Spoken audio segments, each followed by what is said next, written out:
Today I'm excited to share with you a powerful idea from this little gem of a book, Finite and Infinite Games by James Carse. It is a must-read for coaches and also a really great read for non-coaches because it has some beautiful things to say about the nature of life and the games that we play within it. The two different kinds of games that the book refers to, finite and infinite, are different.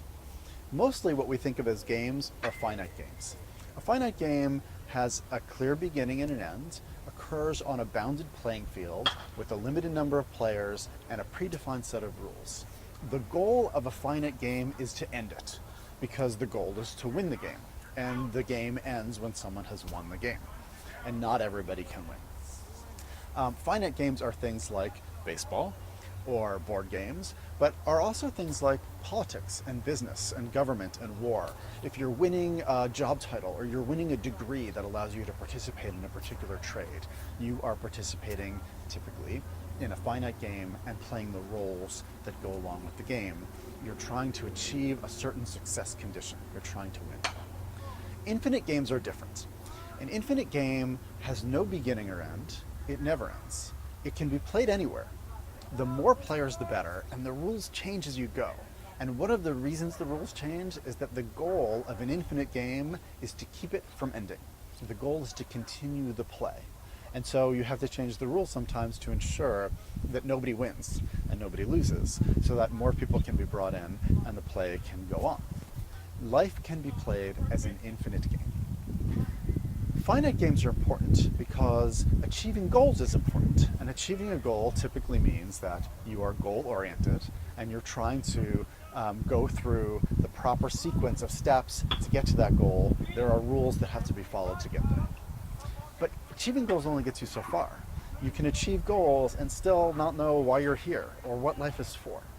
And so responding to life as an infinite game means that instead of being so serious, you become more playful. You start to play at life. Life becomes a playful kind of a game. Coaches tend to be finite coaches.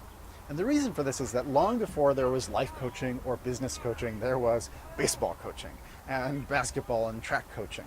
Coaching comes from sports. And so the metaphor of coaching as a sport has infused life coaching and business coaching. It means that if you're a finite coach, you will think of life as a kind of a game that has a set of rules that you can help your clients to master, and by doing so, they can achieve desired success conditions. They can win at the goals that they decide that they want to achieve. And this is an important thing to do. Everyone needs to learn how to achieve their goals. But finite coaches tend not to go deep.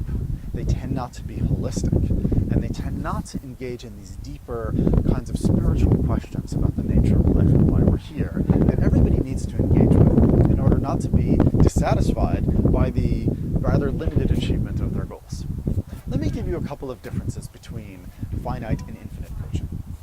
A finite coach might help somebody to succeed in their business. And then once they've succeeded, they'll have some money, they'll be able to compete in the field in which their business operates, they may have some pride in what they've done. But an infinite coach knows that nothing ends at that point. That success is really just part of an infinite game within which the finite game of succeeding at business takes place. And so the question really is, why does that business exist? What is it for? What is it that you want to contribute to the world? What difference do you want to make? Because figuring out how to contribute to your community and to the world is an infinite game. And achieving success in a business is only one way to achieve that. It's just one strategy.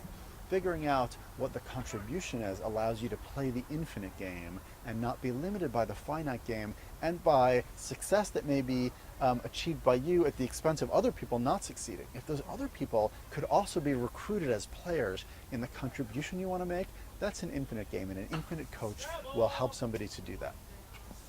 Let's say a coach who's a finite coach wants to help somebody find a life partner.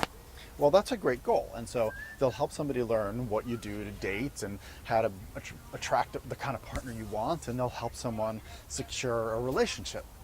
But an infinite coach knows that nothing ends once they achieve the relationship. That people think that the goal is to just get a partner, get married, or have a baby, and that's just a moment in time that occurs in an endless sequence. Infinite coaches know that life goes on and on and on well past those points.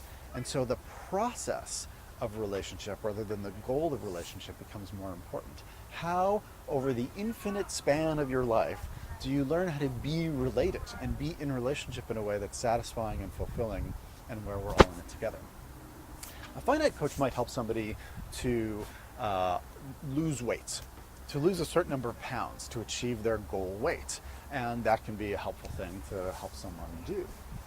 An infinite coach, however, knows that it may not be really the right goal to help somebody lose weight. In fact, they know that most people gain weight back once they lose it because the system of their lives doesn't change, in which they are able to maintain their body in a different way. It's not like you're done. You have to keep eating and you have to keep exercising forever and ever and ever. So achieving a goal weight is kind of the wrong way to think about it.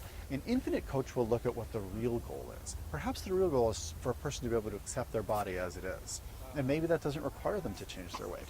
Or perhaps the real goal is for them to just become healthy and eat well and be in good aerobic shape, and that might or might not result in weight change. So an infinite coach will pay attention to what goals are really worth achieving, not just take at face value the goals that people come to them. And this is important because in the world of coaching and in other kind of human potential movement technologies like neurolinguistic programming or the work of landmark education, people have learned how to achieve any goal that they set for themselves, but they don't learn what goals are worth achieving. And so an infinite coach helps somebody to determine what goals are worth achieving. There are a lot of finite coaches in the world. There are not that many infinite coaches. If you become an infinite coach, it means that rather than stopping at goals, you help people learn how to explore and discover ways of being in life, what it means to be a person and why we're here, and how we can all be a part of this project together rather than just achieve individual goals. It becomes about a bigger project where we're trying to figure out how to be people and how to create the world that we want to create. So I encourage you, read the book and become an infinite coach. We need a lot more of you.